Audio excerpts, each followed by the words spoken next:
Godzilla versus Kong, a true fight for the ages. Up there with Batman versus Superman, Hulk versus Thor, in a fight that really lived up to the hype. But what if we do a little something different today? What if instead of using this Godzilla, we use this Godzilla instead? How does Kong do then? It's King Kong versus Shin Godzilla. Who wins? Let's find out. But before we get into it, well, if you think King Kong wins, hit the subscribe button. If you disagree, you think Godzilla wins, hit that notification bell. Now let's get it. So Kong is the ruler of Skull Island. That's where he gets the king from in King Kong. And he's been ruling and being an alpha titan for literally millions of years. Yeah, Kong has been alive for millions of years. And he could potentially be around for millions more. Because the only way he can die is if he's killed. He can't die from old age.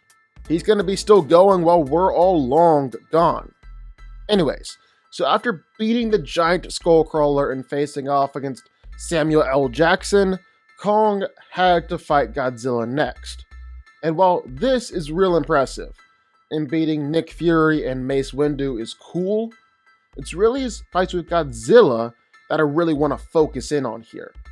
I mean, if we're going to throw him up against Shin Godzilla, it's probably pretty important to see how he did it when he fought legendary Godzilla. Okay, so Godzilla is a monster. And he's actually one of the biggest versions of Godzilla that we've ever seen. He's almost 400 feet tall and 100,000 tons.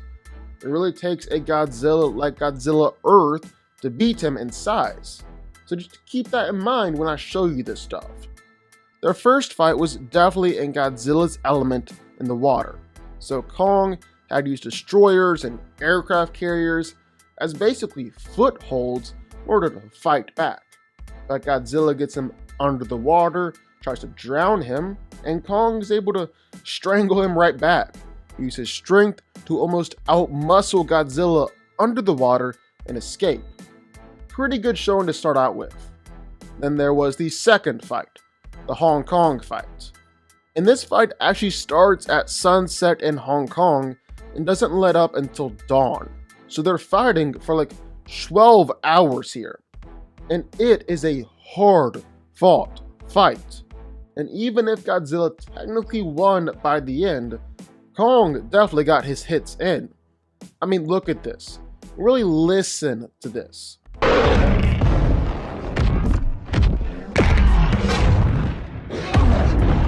You can't tell me that Godzilla wasn't feeling each and every one of those punches that Kong was sending his way. Not even to mention, they were destroying like all of Hong Kong while they headed out. We don't really talk about it much, but Godzilla and Kong probably killed at least tens of thousands of people in this fight. And he didn't just dish it out, Kong also had to take it from Godzilla. I mean, remember, that fight went over a 12-hour span. Kong took plenty of attacks from Godzilla throughout it.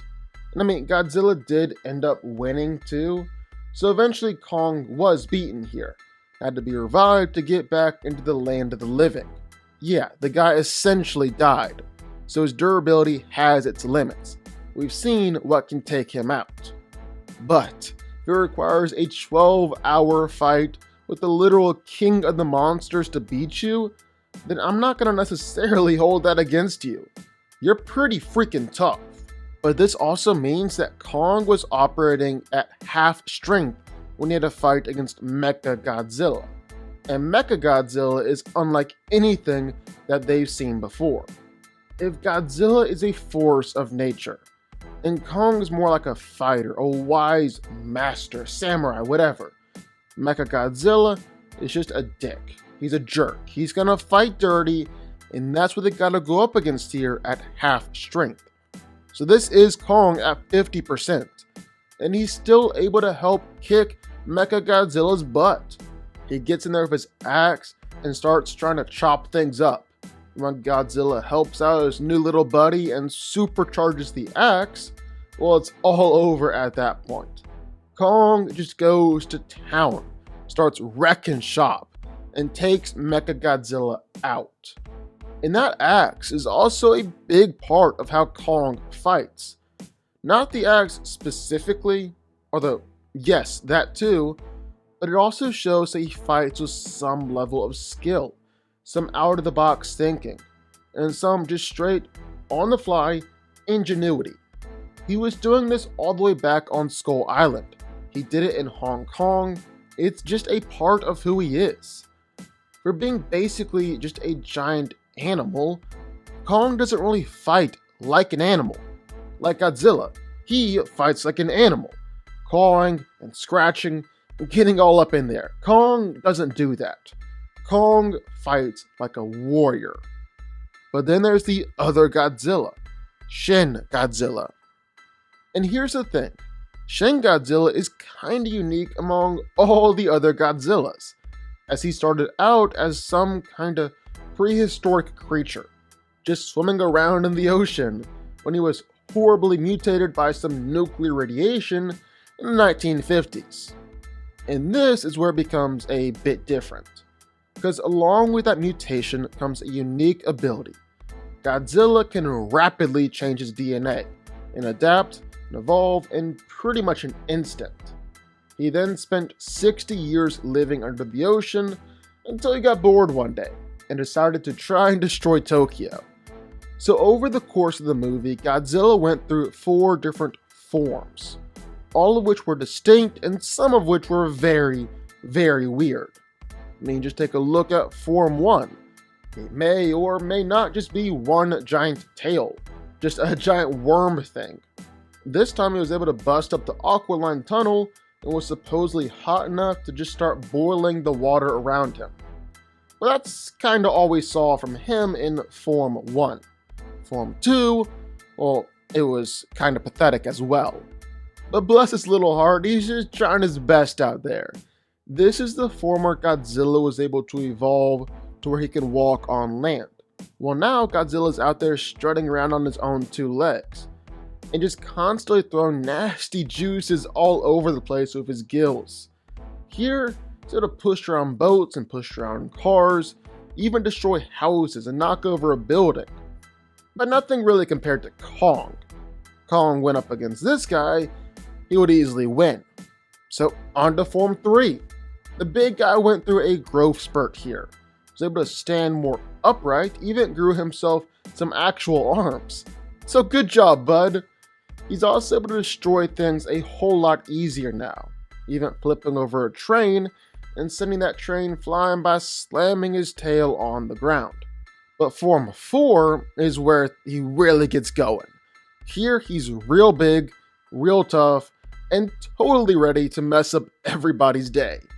So he's tough enough to where tank fire literally just has no effect on him. Bombs literally just bounce off his skin. The only thing that we even saw break through the skin were bunker busters. The bombs designed to bust the bunkers way under the ground. And even then, Godzilla healed from it almost immediately. The real thing here is his atomic breath though. Literally just the exhaust from charging up his atomic breath is enough to destroy a city block. The actual beam itself can cut the city in half. And then Godzilla doesn't have to just shoot out one beam. He can focus it through his dorsal fins and shoot out tons of blasts from his back, or even shoot out a beam from his tail. So I mean, why not? It's not like this Godzilla wasn't already weird enough. Only problem here is that Godzilla kinda has to watch his atomic breath, because if he uses it too much, well, it's gonna cause him to run out of power, meaning he's going to go into hibernation for a while in order to recharge. Then there's Form 5, which, oh my god, what the heck? What is that? Kill it! Kill it, kill it, kill it, get it out of here! Okay, phew. Back to normal. I don't know what that thing was, but I did not like it. Okay, so Shin Godzilla's never gonna beat Kong in a hand-to-hand fight.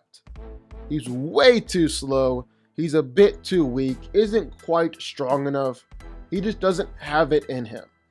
Kong can just stand there and wail on him, chop away with his axe without even really worrying about Godzilla doing anything. That's why Godzilla's biggest advantage is his atomic breath. Kong was injured by a blast from Godzilla, so I'd say this Godzilla could injure him too. Kong's fix, though, was being able to absorb and block a lot of atomic blast with his axe. That shouldn't really happen here, because even if Kong can use it to block one of Godzilla's blast, well, what's he gonna do about the countless other ones? What's he gonna do about the fire breath? Kong doesn't do too well with fire from what we've seen. What's he gonna do with Godzilla's accuracy? Shooting drones out of the sky, while those things are flying around at Mach speed. What's gonna happen? He tries to jump on Godzilla's back like last time. That wouldn't really go too well. If the fight starts at such a close range that King Kong is able to instantly get his hands on Godzilla, then I could see him winning. Like we said, Kong is stronger, faster, and a better fighter. Just get in there with his axe and start chopping away. But put any amount of distance between them, and I gotta back with Godzilla. I don't see how Kong is going to be able to make his way through just this onslaught of atomic breath and fire attacks, especially since we've seen these things can injure him in the past. So yeah, more often than not, I'm going to go with Godzilla. Shin Godzilla wins. But what do y'all think? Sign off in the comments down below. Who do you think wins this fight? King Kong or Shin Godzilla? What do you think about that Godzilla versus Kong Call of Duty update? Are you enjoying it? Sign off down below. Also be sure that like button, subscribe button, and turn notifications for more videos like this one every single day. And I will see y'all next time.